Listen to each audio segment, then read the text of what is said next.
What's up, everybody? Welcome back to Voices from the Mausoleum, and happy Friday. Welcome back to Found Footage Fridays. And my co-host, Mike and Serial.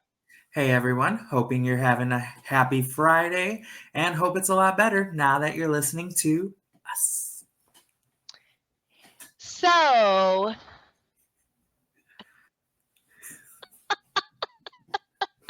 I love that energy already. um, Mike already knows my feelings, I think, for the most part for this one. We are talking. Was this on Found? Yes. Okay, I couldn't remember This where I watched this one. Okay, so it's set this at is Found. a May release for Found That's TV. right. Okay, so we are talking the got a release date of 2024. The 2024, I would say, analog/found footage movie, Noclip. Yes. Um, Short synopsis: two filmmakers set out to an adventure into a creepy old mall only to find themselves lost in an increasingly claustrophobic maze. Nothing about that description is actually what happens in this movie. Okay, I'm ready to dive in. What are your unspoiled thoughts on this movie you made me watch? My unspoiled thoughts is respectfully, this is how I typically view analog horror. Oh no. Okay. With very few exceptions. Mhm. I This is what analog horror has been to me so far. I Weird. would Okay. say majority of the time, but I haven't delved into it enough. We'll get you there. Yeah, I was just gonna say, I was like, between you, some people that I know on Instagram and YouTube that have been really awesome in analog horror. I'm gonna talk to them too. I want to get to the good stuff.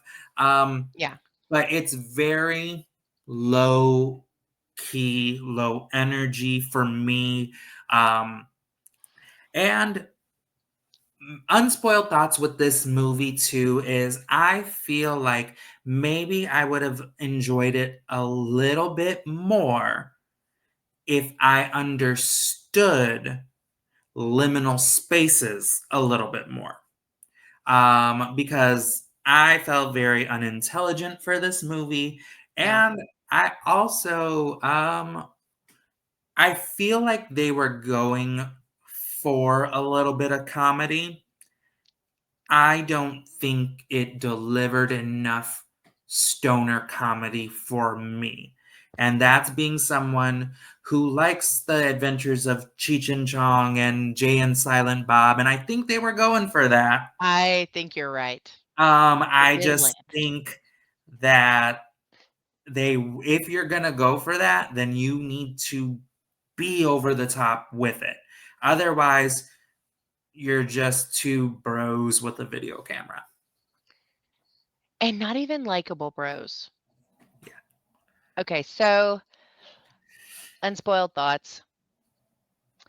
I am very familiar with what the backrooms are, very familiar with the concept of liminal spaces. I do not think this is a good representation of what that's supposed to be. I have played the backrooms. I have watched the really cool fan made videos that are, oh, I found the backrooms, and they are miles more engaging and entertaining. This was rough to get through, and I try to be very mindful, especially God knows when we're talking about indie projects. But here's the thing. I have a history of loving analog horror. That was one of the reasons you were like, "Oh, we should do this one because it's analog horror."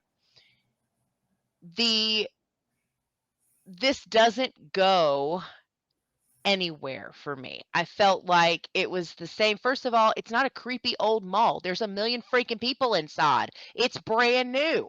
It's not dirty. It doesn't look like it could be haunted. You're not finding no back rooms in this nice ass mall. It ain't even happening. What I did think was kind of neat, obviously, given the setting, is it is a real mall. I looked it up. I was like, oh, is this a closed mall? When I realized it was not a closed mall, I was like, oh, what are they going to do with this then? And then they just go in and there's tons of people. Security people walk past them. Sup? Like it's no big deal. They're just hanging out in these hallways you're not supposed to be in. So that kind of, and I think when we're talking about these concepts of some of the things, well, actually, you know what? I'm going to save that thought for spoilers because I would rather I'll wait, so I have that to say later. But also, this is going to be a really weird one to complain about simply because I do cuss a lot, not on camera, and when I'm not at work, the F word's like my favorite thing. These guys say it too much. It's like you ever hear when, like, okay, It's like when you give, like, a five-year-old permission to cuss, and that's all they do is cuss, and it's like you have n like, you didn't take any vocabulary test when you were in elementary and middle school? Like, And I think that's part of where it was supposed to be. Again, and maybe I'm misreading this whole thing, but I feel like I'm on it. I think that's part of the whole this was supposed to be stoner comedy, fratty, whatever. And I listen again, and this will never be any disrespect to the people who created this because we know that it is difficult to make something. I appreciate all indie filmmakers, but this movie just didn't work for me and what I feel like it was supposed to be. I didn't get what it was supposed to be. yeah, it missed everything, and I got kind of excited about the idea of being in any abandoned place stuff is always super appealing to me, and I super dig the concept of the back rooms and, like, what it kinda means to find one or, like, this whole lore kinda built around it, and so I got, like, kind of excited, and then I was like, okay, we got a lot of glitching again." Um, but yeah, this was lost on me. But probably not fun question to ask. What do you rate this? So this is where I I feel like I don't even know what to rate this, particularly because, like I said, given my history with analog, that I don't know Yeah. too much of it, Mhm. and the I fact get that that. I know nothing about liminal spaces. This was new to me. I've heard of backrooms. I've never watched any of the stuff online They're regarding fun. backrooms. Yeah. So honestly, I feel like so un that this isn't my wheelhouse. But from a person who watched a movie, Mhm. feel like I can only give this a 2.5.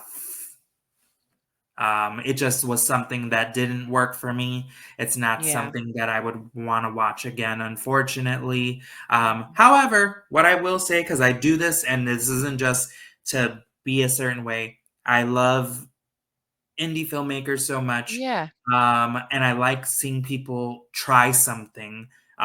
Whether this was something new, because like you said, you've heard of liminal spaces, backrooms. For me, this was something Yeah. different, something new. Um, I heard that they're making a sequel. I heard that there's going to be a Noclip 2. I'll watch it. I will still give it another. I will give another movie by them another chance. Um, but yeah, for me, this was just not something that I could do too high, or even sorry, but like middle of the road. How about Yeah. you? Um, yeah, I think this is another example of not many cases where it's something that I only finished because I felt like I had to. Okay. And I mean that in like it was rough. The constant swearing and the weird like glitching effect and just circling and going into this like some of the stuff that they did. It was so not entertaining at all and it just grew more and more frustrated because I think the things that stick out to me are backrooms is a cool ass concept. Wanting to find the backrooms and accidentally stumbling into something, super cool concept. You had the opportunity to film in an entire mall. That's super cool. Like, but God, the execution on this. Rating is part of the system here. So if I have to rate this, I would give this a 1 out of 10 tapes. I don't really know who the audience is for this, because I wanna be able to be like, "Oh, like, I would never say there's only one movie and you know what movie it is that I would say, 'Just don't watch.'" And I don't even think I could say that even for this because I just have to believe that it has its audience. I just don't know who that audience is because if you're a found footage fan, but not familiar with backrooms and liminal spaces, but I am, and even I didn't get it, then I just I don't know, but maybe this was, a day at the mall for them, and they will be able to do more with the sequel. I mean, it's not often we get like a found footage initial movie and then it's really bad and the sequel is just like a thousand times. That's not common. So, I don't know. Maybe they'll listen to the feedback before they film it and maybe it'll be something better because listen, the concept is there, bros. It's there. You've got it right there and you had access to film at a really cool place. Maybe that's enough next time to really, elevate your execution and get your story across. But I mean, he said backrooms almost as much as they said the F word, and you're just like, We get it. You don't treat your audience like they're idiots. Like, we get what you're doing. Even if you didn't understand even if you haven't seen anything with the backrooms, like you're like, all right, cool, got it, check. Um, Lots of room for improvement with this, and I think it's probably the lowest score I've ever given, and I hate it because I wish it was a mainstream film, but yeah, I did not enjoy this. Our middle watched this with me, and he was, like, looking at me like this, like, "Uh," and then I felt awkward because of the language, because I was like, "Ooh," because I don't talk like that in front of them either. It Yeah. slips when we play video games, but I can't help it. But it's like, so anyway, so yeah, I don't know. Well, I guess we'll see what they do with the sequel. Maybe they'll listen to feedback. I hope people are being honest, and I hope certain pages on Instagram are not posting about. Well, and also the other thing too, because I want to look out, and because we said there's always going to be an audience, there's always going to be people who do like something, Yeah. and I'd be interested to see the people that truly did enjoy this movie, and not in Yeah. a condescending way. Like, let me Just know to what see the you thought. perspective. Like, yeah, because Yeah, if, 'yeah, again, no, I'm for with you. me, obviously, I know where I missed the mark because, again, this isn't my repertoire of stuff. So I'm not going to be extremely hard on it because I don't think I have the knowledge to criticize that hard. But Mhm. from a, you still have to be able to watch a movie. You still have to be able to want to watch the movie. And for now, that wasn't there for me. Yeah, this is one I would have started and turned off pretty quickly if we weren't gonna cover it. Yeah, it's just I hate that so much because I don't wanna say that. I don't enjoy that. I don't get anything out of that, you know what I mean? Um, I don't know how much of there is to really discuss in spoilers. I don't because I mean it's pretty linear as far as what's happening. I think we've seen too many examples in indie filmmaking and particularly in found footage. Puzzle Box is a great example of this. Ask by Chris is another great example of this where you're doing something that shows a seamless flow through of either a loop or something changing. And we've seen how well that can be done. And so when we're getting into the hallways or they keep going into the elevator or finding the elevator and they just keep doing that just was not believable to me. I did not feel like the way that that was filmed. Like I never felt panicked. I certainly didn't feel claustrophobic. Like I just didn't feel those things. And I think we may have a different opinion on what I'm about to say. Mhm. I always like finding out about this, especially when it's micro budget films and you know it's a micro budget film. Yeah, yeah. Um, this could have something to do with what you were saying about like being able to see stuff. But I do like this. This is something that I will give credit to these guys in making this movie because I Yeah. always think it's cool when people do things on a shoestring budget. And they made this for $34. What'd they spend the money on? The weed? Sorry. Uh, that's funny. But no, I always like seeing when people what they can do Yes. with so little. And in this particular case, obviously, we see that maybe if we threw some more money at this, maybe there could have been more with what they did. Who knows? Again, this isn't anything that I know enough about to go too deep into, unfortunately. Yeah. I just think was such a cool idea, and I think the backrooms is so fun. And I just think that the idea of, like, filming in a mall would be really cool, and I will say, I mean, I haven't tried to, but I do know from knowing filmmakers, from watching interviews with filmmakers, it's not easy to get into places like that to record. Yeah. Particularly, I feel, when you're doing horror because there's places like there's the whole and this is, like, another conversation, but there's, like, the whole debacle with the Gonjiam Asylum movie almost not being released, and because of the location stuff and them not wanting a bad name and trying to sell it and all these things. So it does get a little dodgy sometimes with trying to, especially when these guys are young. They have to be young. They're so young. And to go into like a place that big, that's that busy, that's very open and active still, and being like, hey, we want to film here, and being like, you can come during the day for like an hour and a half, like, or whatever the case may be. I do know it's hard, but it's such a cool place. I think malls are such great spots for I mean, how many cool ass horror stuff have we seen in malls? Like, Yeah. so many, and so it just was like it's so set up for so many good things. So, like, even, like, when they go back in the parking deck and they're, like, smoking, I'm just like, I'm not the audience for this kinda stuff stuff because like, that's just not a part of my life, I guess. It never has been, so I don't get it. But I like movies like Pineapple Express and I mean like like what you were talking about, that sort of like stoner humor. Like I Yeah. do find stuff like that funny, but I felt like this was an attempt to be very serious. So I sort of took it that way. And and also like I don't know if you know what this is or not. It's okay if you don't. It's not like necessary to know. But there's this indie horror game called Garten of Banban. It's a very weird one. Shout out to anybody watching that knows what that is. It's a very obscure horror game, but it's very indie oriented. And it's very mascotty, similar to like a Five Nights at Freddy's, like a Poppy's Playtime kind of energy. But it's very low graphics, not like super. Anyway, there is a area in the game called, I can't remember what it's called, I'm totally spacing it, but it reminded me of the kitty lunchroom thing, and I was like, "Oh, this would have been a great opportunity to go, like, garden a Banban in this bitch and been like, I don't know, just had, like, these weird things happen." I don't know. I think we've seen what people can do on micro budgets, and so, like, what is it? Bad Ben, the original, was made for less than $300. Like, I don't know. I don't have a lot to say.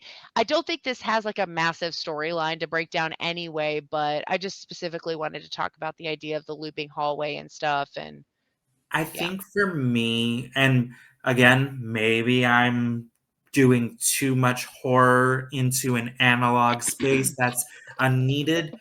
I feel for me, what could have at least given me something in this while they're doing this liminal space, and because, like you said, it's in a supposed to be an abandoned a mall, creepy old or mall. a creepy old mall. Yep.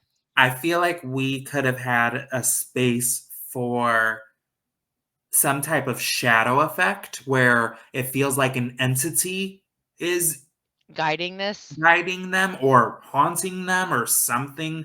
Maybe I just needed a horror elements that felt horror.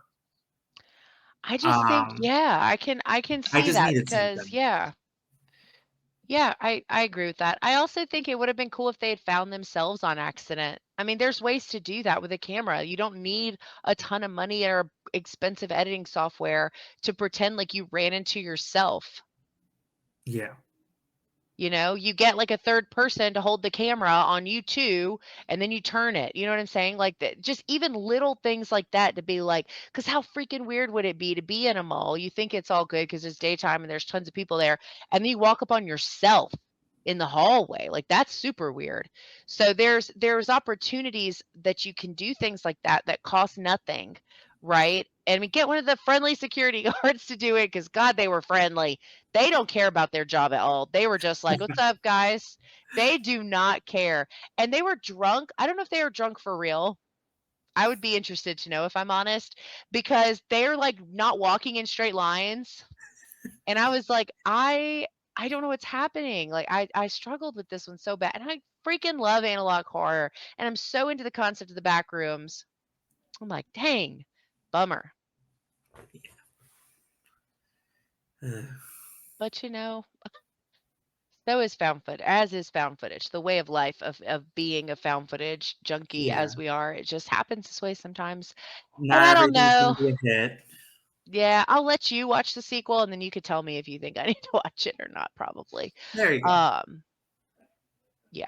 Anyway, did you have any other thoughts on spoilers? I know there's not really a lot to spoil, I guess. Yeah, I was just gonna say, and I think, and again, maybe concept-wise, uh, this movie lends itself to not really being spoiler heavy I would because it agree with that. There's not a lot that happens, so it's very hard to spoil this, I would say. yeah.